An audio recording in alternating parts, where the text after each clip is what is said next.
एक नाथ खान ने अपनी मुझे बात बताई, मैं बयान खत्म कर रहा हूं। क्या लगा, मैं चला गया एक महफिल में, वहां एक पीर साहब बैठे हुए थे। मैंने शेर पढ़े, दो चार इशारे पीर साहब की तरफ किए। पीर साहब का हाथ गया जेब में, दबा के जबरदस्त, बहुत कमाया मैं। फिर कहने लगा कि वो मैं हज पर जाना था मुझे, पीर साहब ने भी हज पे जाना था। मैंने सोचा चलो साथ ही चले जाएंगे, लेकिन वो जा नहीं सके, पीर साहब रुक गए। तो मैं चला गया हज पर, वापस आया, उसी जगह नाथ खानी हुई। मैंने कहा चलो आज भी पीर साहब होंगे, थोड़े दो चार इशारे होंगे तो अच्छा मिल जाएगा। लेकिन मैं वहां पहुंचा तो वो पीर साहब थे ही नहीं। अच्छा जी कोई बात नहीं, तो वो पीर साहब थे ही नहीं।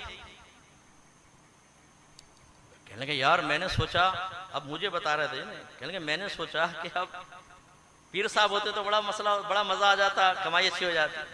कहने लगे एकदम मेरे जहन में आइडिया आया। मैंने उनके एक मुरीद खड़ा था, उससे कहा कि पीर साहब को मुबारकबाद दीजिएगा, माशाल्लाह हमने साथ ही तवाफ किया था और सरकार के रोजे पे साथ ही हाजिरी हुई थी।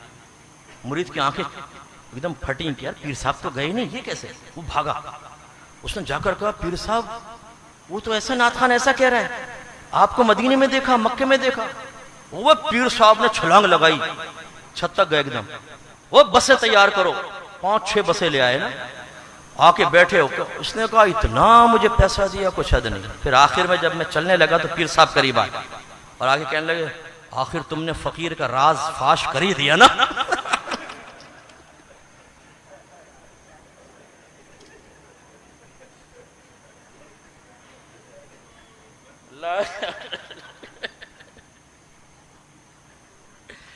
भाई नाथ खानो तुमसे हाथ जोड़ के माजरत, हर एक नाथ खान ऐसा नहीं होता, लेकिन तुम में बहुत सारे ऐसे भी होते। तो खुलासा कलाम ये है कि बस अल्लाह ना करे, ना मैं नाथ खानी का मुखालिफ हूँ, सुन्नी हूँ, अल्लाह के करम में हमारी रगों के अंदर नाथ खानी है। हम नसर के अंदर सरकार की नात बयान करते और अच्छा खुशलान नाथ खान हो, बाअमल हो, मैं सुनता हूँ, मुझे बड़ा ज़ौक़ हासिल होता है, अल्लाह के करम में बड़े ज़ौक़ से मैं सुनता हूँ। लेकिन जो अब बिगाड़ पैदा हुआ है, इस बिगाड़ की निशानदेही अगर मैं नहीं करूँगा तो ये जो आयत है ना, सुम्मा लतुसअलुन्ना यौमइज़िन अनिन नईम, ये मेरी तरफ भी मुतवज्जो होगी। अल्लाह ताला मुझसे अगर फरमाएगा तुम्हें इज्जत दी थी, तुम्हारे बहुत से लोग तुम्हारी बातें सुनने और मानने के लिए तैयार थे, किस चीज़ ने तुम्हारी ज़बान को रोका? पैसों ने? इनकी ज़बान से निकलने वाले तारीफ़ी अल्फाज ने? या तुमने अपनी शख्सियत को तनकीद से महफूज रखने के लिए कि मुझे कोई बुरा ना कहे? क्योंकि हमारे बाज इसीलिए कुछ नहीं कहते, यार हम क्यों बुरा बने? भाई बुरा बनना पड़ता है। हर नबी दुनिया में तशरीफ लाए, उन्होंने इस बात की परवाह नहीं की कि कौम हमें क्या कहेगी, उन्होंने उस बात की परवाह की कि अल्लाह ताला का पैगाम पहुंचाना है और कैसे पहुंचाना है।